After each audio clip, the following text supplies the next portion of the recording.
The test is in 4-part, Part 1, Part 2, Part 3, and Part 4. Now look at Part 1. Part 1. You will hear a woman booking a room for a party at a community centre. First, you have some time to look at questions 1 to 4.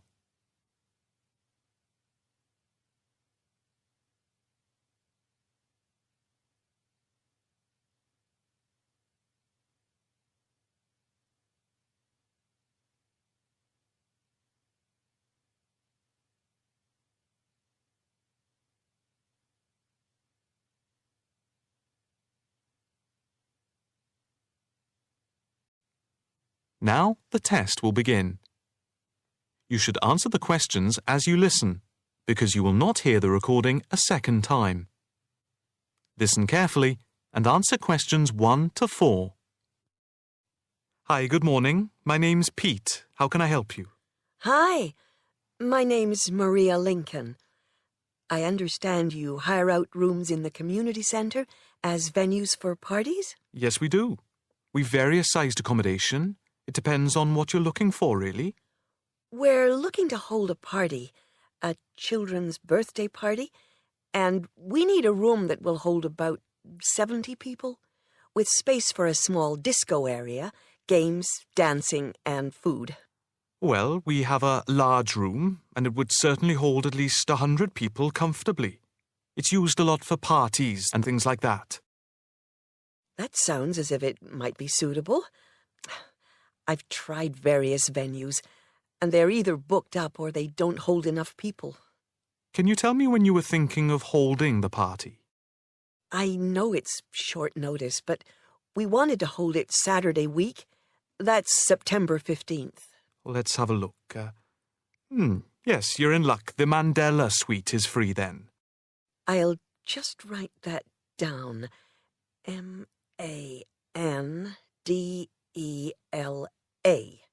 And the time. When were you thinking of holding it? In the afternoon, from 3:30 p.m. to 9 p.m. Yes, okay. There is no smoking on the premises, and we're only licensed to have soft drinks. That's okay. I think I'm happy to go ahead. Before you hear the rest of the conversation, you have some time to look at questions 5 to 10.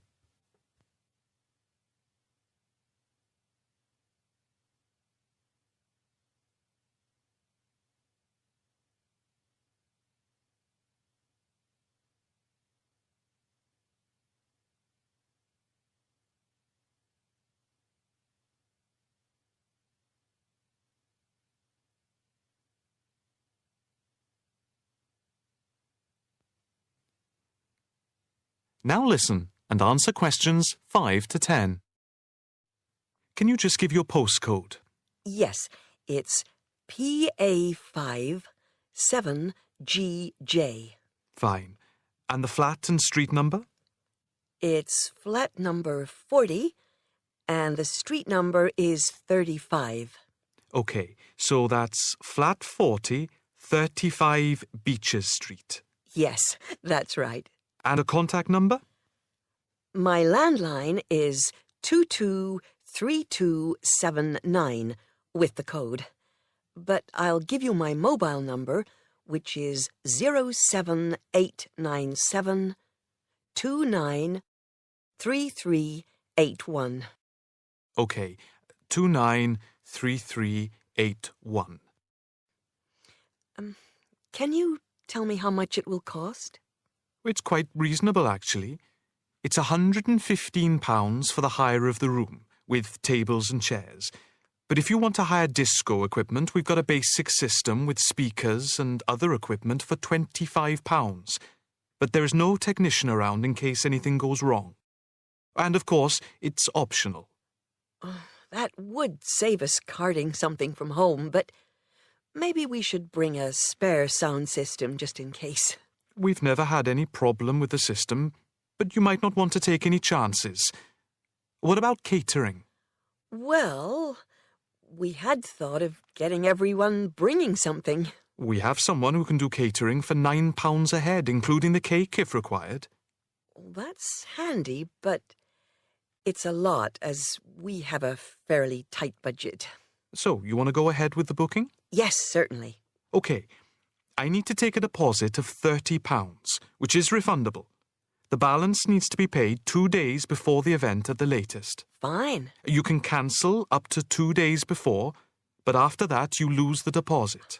We don't intend to cancel, but is there any insurance we can take out? Yes, there's a form here somewhere. How much?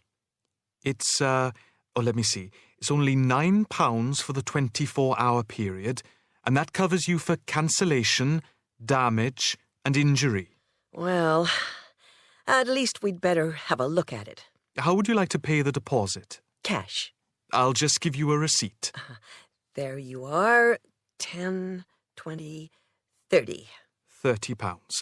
Maria Lincoln. Thank you very much. I'm really glad I found somewhere.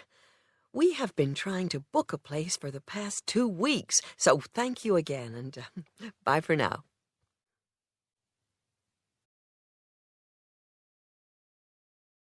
That is the end of part 1. You now have half a minute to check your answers.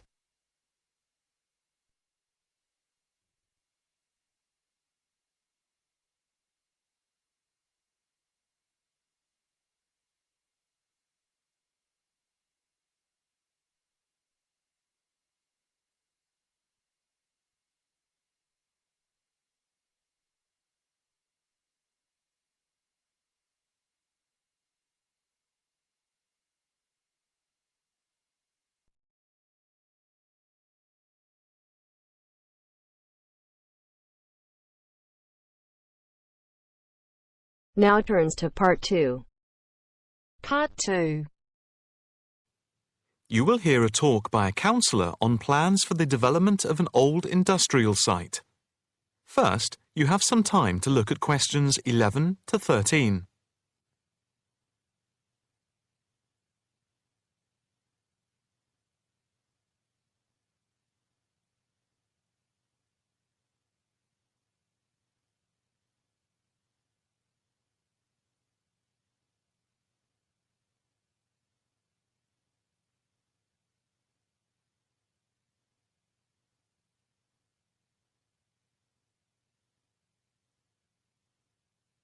Now listen carefully and answer questions 11 to 13. Good afternoon, ladies and gentlemen. My name is Councillor Norma Boyd, and welcome to this exhibition about the development of the old paper mill factory and gasworks site, which has been lying unused for more than a decade. There has been pressure on the council to use the land to build a training centre and a small business park. However, we have been encouraged by local people to create an open area for the benefit of the community, providing much-needed space for recreation. And I now have pleasure in announcing that the plans for the creation of a park, to be called Park Royal, and for flats, have now been approved. I'm also pleased to announce that we have secured sponsorship from local organisations. More detailed plans of the developments are available from the council website, details of which are in your pack. In the meantime, I'd just like to take you through the plan here on the screen. Before you hear the rest of the talk, you have some time to look at questions 14 to 20.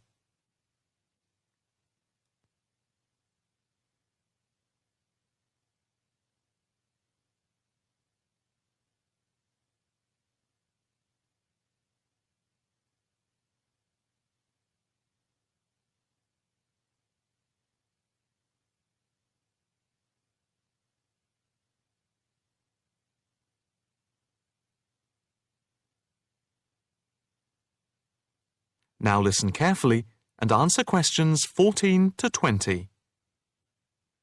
If we start here at the bottom, you can see Parkside Street, where the main entrance to the park is.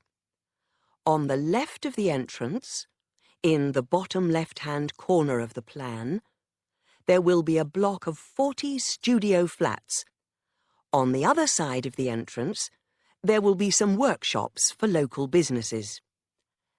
There will also be another entrance here, on the top right, which leads into Pear Street.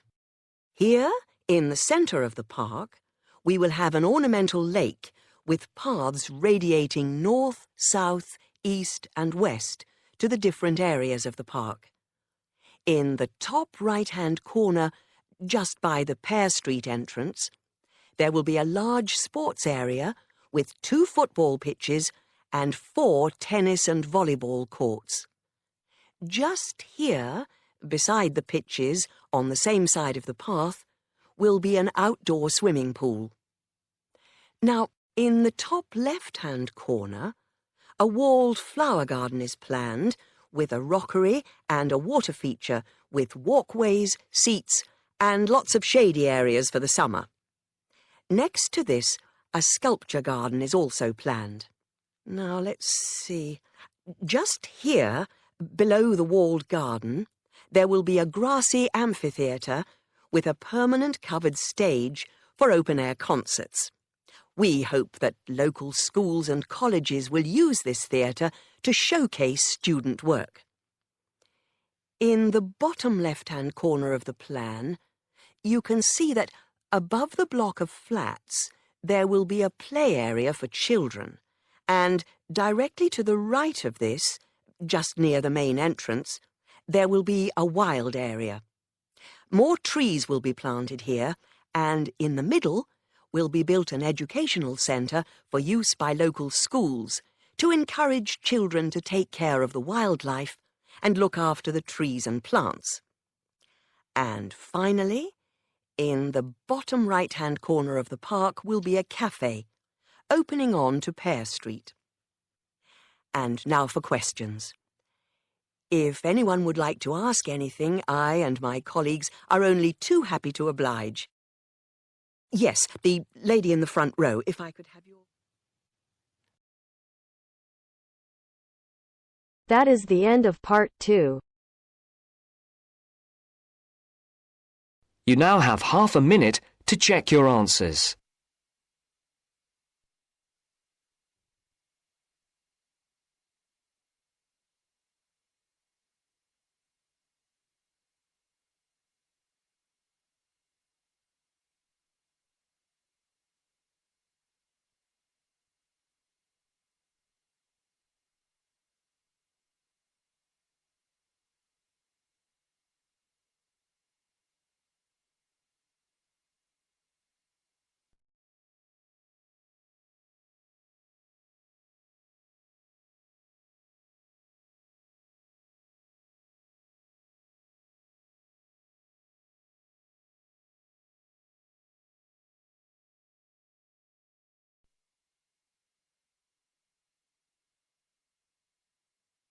Now turns to part 3. Part 3. You will hear an extract from a talk about the congestion charging scheme. First, you have some time to look at questions 21 to 25.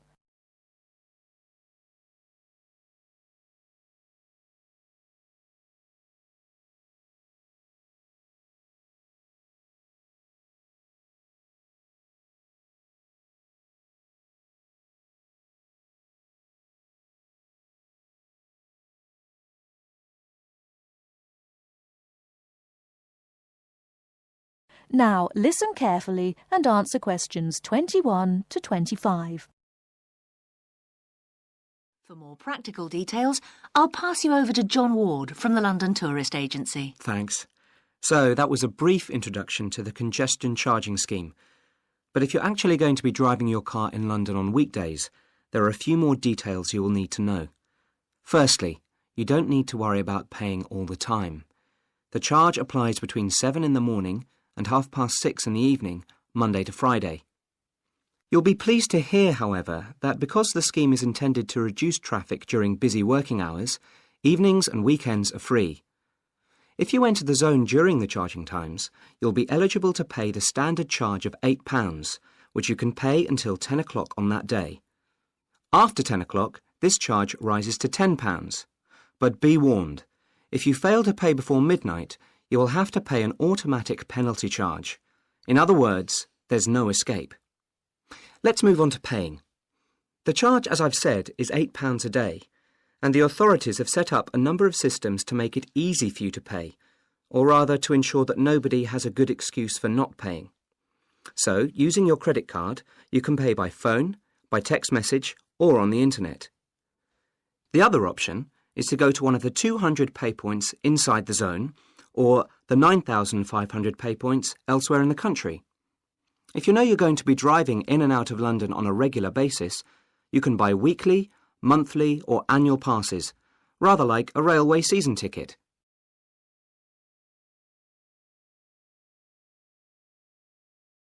Before you hear the rest of the talk, you have some time to look at questions 26 to 30.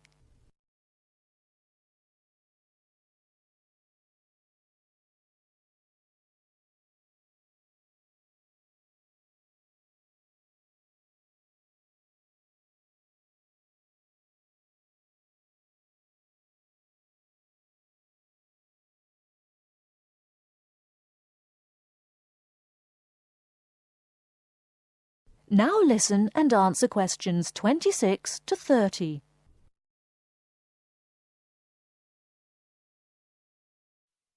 OK, on to the area itself. The congestion charging zone is everywhere inside London's inner ring road.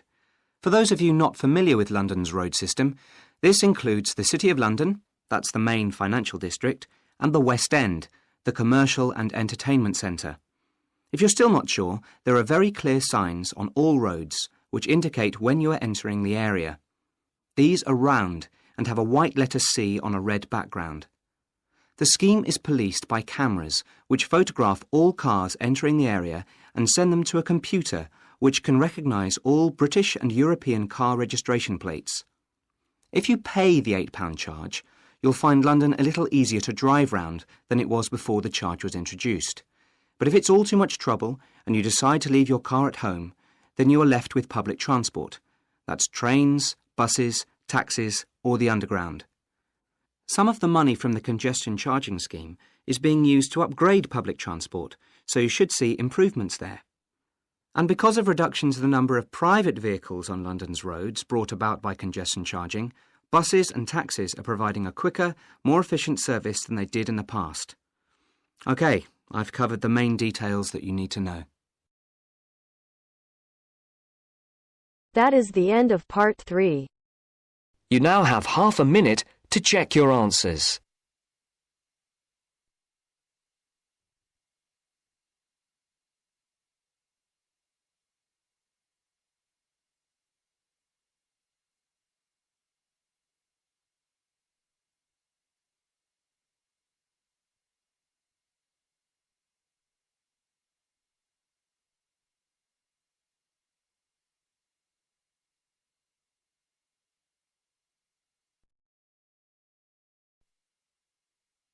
Now turns to part 4. Part 4.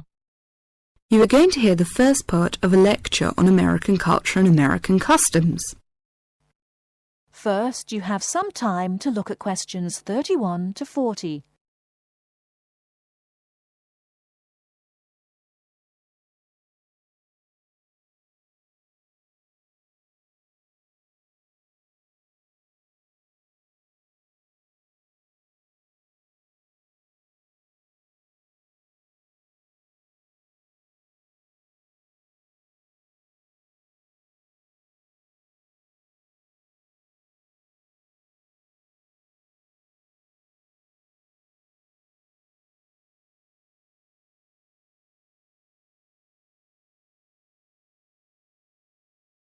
Now listen carefully and answer questions 31 to 40.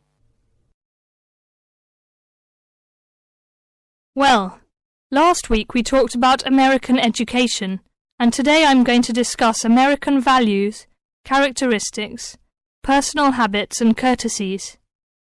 Keep in mind as you are listening to this lecture that your goal is to understand, not to emulate or judge. Just briefly, I'd like to mention that there is a remarkable ethnic diversity in the United States. The population of the USA is about 260 million. 73% of the American population is white, 12% is African American, 8% Hispanic, 3% Asian or Pacific Islanders, and less than 1% American Indian or Eskimo. Many Americans resent generalizations being made about them because Americans see themselves as very unique and individualistic. On the other hand, Americans tend to lump foreigners together into one lot and condescendingly view foreigners as people who are not as intelligent or sensible as Americans. Despite Americans' dislike of generalizations and their ethnocentric point of view, it becomes evident that they are indeed American. Americans value individualism, independence, informality, directness, punctuality, achievement, and competition. Individualism is probably the most highly esteemed value in the American culture and an important key to understanding American behavior.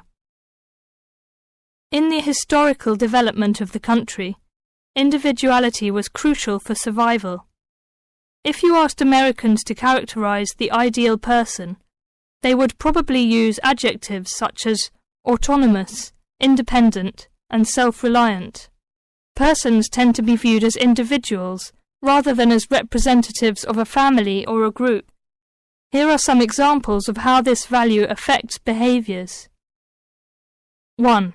If a group of friends go to a restaurant, everyone wants to pay their own way. In other words, they want to have separate checks and not be someone's guest.